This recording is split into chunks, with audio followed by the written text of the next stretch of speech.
Winston Peters exits Parliament the same way he arrived and survived, scrapping. You're talking drivel. If you're going to base your question on numbskull information, then I'm not going to bother to answer you. We're going to have the shadow leader. Throw Fatty out.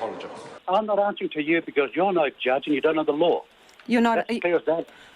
Mr. Peters, why is it necessary for...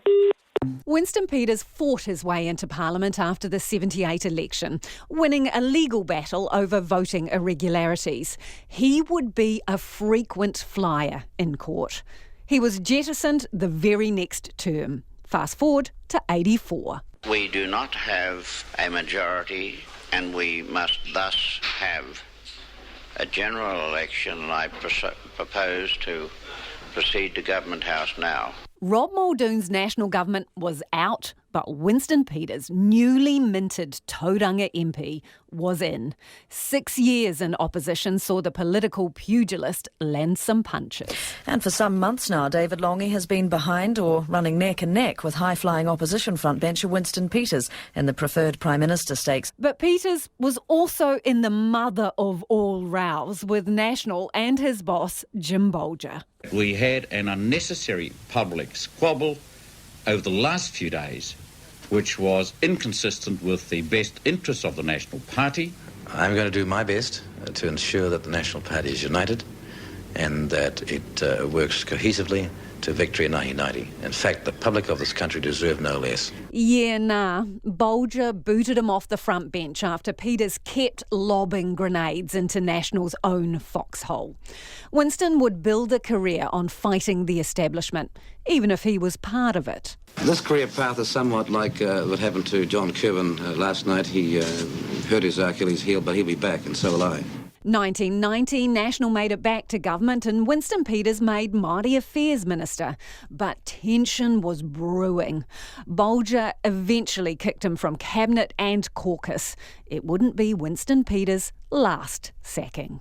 We as a party have had since 1936 a belief in freedom of speech. Today, that proud tradition was trampled on.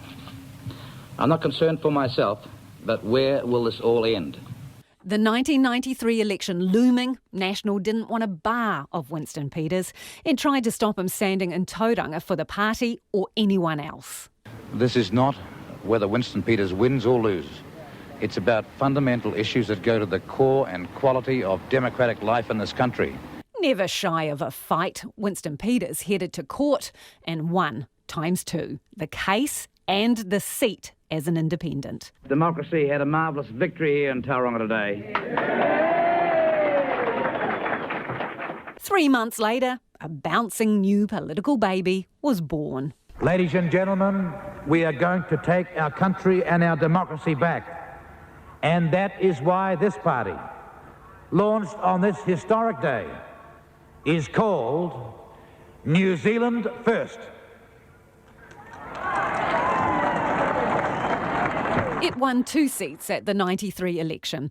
Over the next 3 years, Winston Peters' star rose. There was the Weinbock saga, way too complicated to explain here. His fight for pensioners and against immigration, all reoccurring themes. Bring in half the refugees who are carrying HIV and all sorts of third world diseases. We can't help a New Zealander, but we can help every Tom, Dick and Harry, Mushtaq and Bin Laden. As they say in Beijing, 2 wrongs don't make a right. Are you a racist bigot? Well, of course I'm not. 1996 and MMP arrived. Voters delivered New Zealand First 17 MPs and the power to put either Labour or National in government. Winston Peters' debut as the king or queenmaker. Coalition negotiations dragged on for 2 months. Peters went fishing, then let Labour off the hook. Oh, the letter simply said, nice knowing you, in summary. And signed with sworn frenemies, National, led by Jim Bolger. You'll find 1,000 quotes of what I said about Mr. Peters and what Mr. Peters said about me. And if you want to spend your time regurgitating those, well, enjoy yourselves, indulge yourself, but really it'll demonstrate you have no understanding of the implications and the obligations and the responsibilities of forming government under MMP.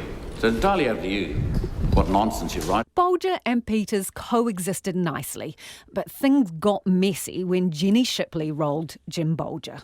Winston could have been Prime Minister for want of himself. His complexity often got ahead of his capability. And watching him, look, on a good day he was brilliant. Most, he was a sort of an 85% outstanding leader. And the 15% absolutely crippled him. Shipley chucked Peters out of cabinet after they clashed over the privatisation of Wellington Airport. Winston Peters blew up the coalition. Good morning. The period of coalition government is over after the New Zealand First Party split in two, with 8 MPs now pledging support on supply and confidence to a national-led minority government. Next election, voters punished New Zealand First. Peters saved the party, hanging on to his tauranga seat by his fingernails, and 63 votes.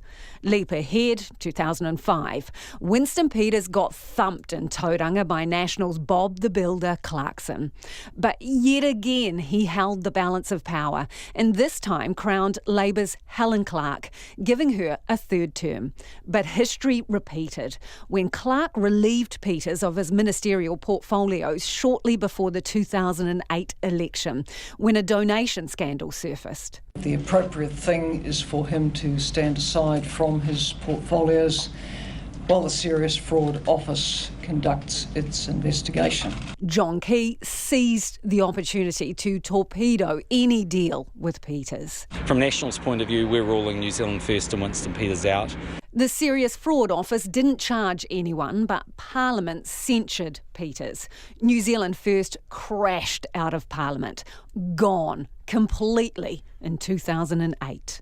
This is a night when I should congratulate Simon Bridges for winning in Tauranga.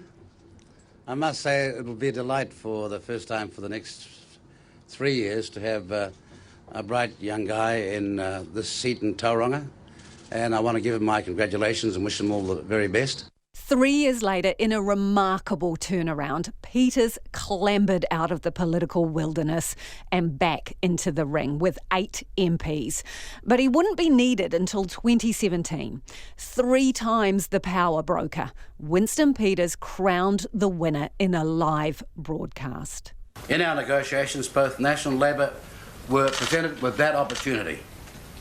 Working together, cooperating together for New Zealand. That's why in the end we chose a coalition government of New Zealand First with the New Zealand Labour Party. Thank you very much. Any questions? Did you call Jacinda Ardern before coming here? No. For the first time, Winston Peters would make it to an election without being sacked. But COVID took the shine off the campaign for him. Well, it's the worst campaign that I've ever been involved in. And Peters went negative.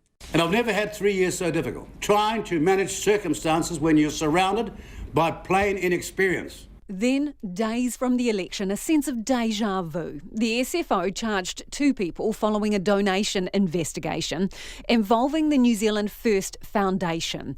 Not the party, the foundation, that Peters claims is a totally separate entity. He came out swinging. The way in which this investigation has been conducted raises serious questions about the conduct of the Serious Fraud Office. In the end, though, it was voters who delivered the knockout blow to this political fighter.